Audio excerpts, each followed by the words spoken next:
जय श्री राम। आत्मीय बंधु भगिनी, इस चर्चा में मैं एक लघु कथा, एक प्रेरक प्रसंग का संदर्भ देता हूँ। महान सिख पथ के श्रद्धा के केंद्र गुरु नानक देव जी अपने शिष्यों के साथ सदा प्रवास करते रहते। उस प्रवास क्रम में उनके साथ बहुत सारी घटनाएं, बहुत सारे अनुभव आए। ऐसे कुछ प्रसंगों की चर्चा मैं एक दो वीडियो में कर रहा हूँ। यहाँ एक प्रसंग की चर्चा है जिसमें वे एक अनोखा आशीर्वाद उस गांव के लोगों को दे जाते हैं। एक गांव के लोग जो उन्हें सताते हैं, उनको परेशान करते हैं, उनको तो आशीर्वाद दिया कि बसे रहो, सुखी रहो, समृद्ध रहो। और जिस गांव के लोगों ने सर्वाधिक आदर दिया, सम्मान दिया, उसको एक उल्टा आशीर्वाद दिए, उजड़ जाओ। ऐसा अनोखा आशीर्वाद सुनकर उनके शिष्यों ने जब गुरुदेव से पूछा कि ऐसे आशीर्वाद का क्या मंतव्य है, तब उन्होंने इसको स्पष्ट किया। आइए इस घटना के वृत्तांत को हम आद्योपांत बड़ी प्रकार से समझें, सुने। गुरु नानक देव जी अपने शिष्यों के साथ लगातार प्रवास करते और संध्या काल में किसी न किसी गांव में वहां के लोगों से परिचय कर वहां विश्राम करते। यह उनका नित्य का नियम था। जिस गांव में रुकते वहां दो काम करते, संगत और पंगत। ये गुरु नानक देव जी द्वारा दिया हुआ समाज को जोड़ने का वह अमोघ मंत्र है, जिसके आधार पर उन्होंने माना था कि जब तक ये दो बातें समाज में रहेंगी तब तक कोई हिंदू समाज को विघटित नहीं कर सकता। पहला संगत यानी साथ रहना, साथ कुछ कहना, सुनना, खाना, पीना, जिसको वेदों में भी कहा संगच्छध्वम संवदध्वम संभो मनांसि जानताम देवा भागम यथा पूर्वे संजानानाम उपासते।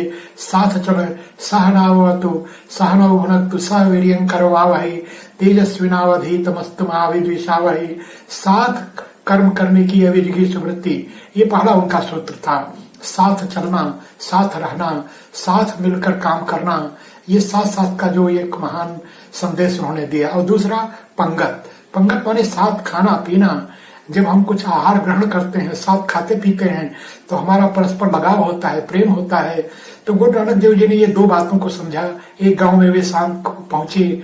गांव में प्रवेश करते इसके पहले ही उस गांव के छोटे बड़े सब मिलकर बड़े बड़े पत्थरों से प्रहार कर और इन लोगों को गांव में घुसने तक नहीं दिए।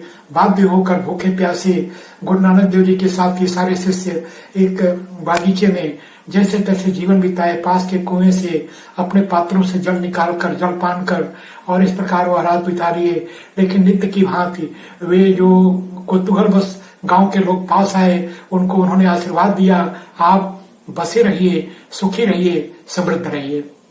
इसके विपरीत एक अन्य दिन को जब वे ऐसे ही किसी एक गांव में पहुंचे, तो गांव में प्रवेश करने के समय पूरा गांव जैसे हाथ में आरती का थाली लिए और इस गुरु नानक देव जी का स्वागत किया। उनके पहुंचने की खबर उन लोगों को लग गई थी और ऐसे महान गुरु के स्वागत में पूरा गांव पलक पावड़े बिछाकर और नतमस्तक हुआ। क्या खिलाएं, क्या पिलाएं, कैसे सेवा करें। एक एक सन्यासी को, एक एक सिख साधु को लोगों ने अपने अपने घरों में स्थान दिया। पूरा गांव माने अतिशाला हो गई और इस प्रकार गुरु नानक देव जी के शिष्य समुदाय का स्वागत हुआ। रात भर वे लोग वहां भी विश्राम किए। भजन कीर्तन, सत्संग, भोजन, जलपान, ये सब करने के बाद जब प्रातः काल प्रवास का समय आया, साधु कहीं एक स्थान पर तो रुकते नहीं।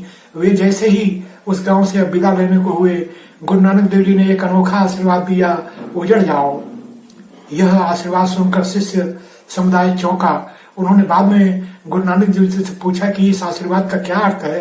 कहा, देखो, पूर्व तिथि को मैंने उन दुष्ट दुराचारियों को जो आशीर्वाद दिया, उनको कहा बसे रहो। इसके पीछे यह मंतव्य था कि वे किसी एक गांव में ऐसे जहां हैं वहीं अपनी बुराई को लिए और बसे रहें, यह अभिप्राय था। लेकिन ये अच्छे लोग हैं, इस गांव के लोग भले लोग हैं और इन लोगों को मैंने आशीर्वाद दिया, उजड़ जाओ। यानी इनकी अच्छाई, इनका गुण, इनका वैशिष्ट दूर सुदूर जहां भी ये जाएंगे ये बिखरेगा, फैलेगा और पूरा देश ये मंगलमय हो जाएगा। इसलिए मैंने इनको आशीर्वाद दिया। बाकी इनके सुख, समृद्धि, मंगल कामना को तो मैं करता ही हूँ। उनके मंतव्य को सुनकर शिष्य समुदाय सदा की भांति संतुष्ट हुआ और ऐसा था गुरु नानक देव जी का अनोखा आशीर्वाद, बसे रहो, उजड़ जाओ। अच्छे लोग जितना ही अपने व्यक्तित्व को फैलाते हैं, उतना ही ये देश यह सुख समृद्धि की ओर बढ़ता है। यह बात गुरु नानक देव जी के उस आशीर्वाद से समझ में आती है। हम उस महान संत की वाणी को नमन करें, उसकी अनोखी दी हुई कार्य पद्धति पर चलें। यही हमारे जीवन की एक दिशा है। संगत और पंगत। यदि यह चर्चा आपको अच्छी लगी हो तो वीडियो को लाइक कर चैनल को सब्सक्राइब करने की कृपा करें। जय श्री राम।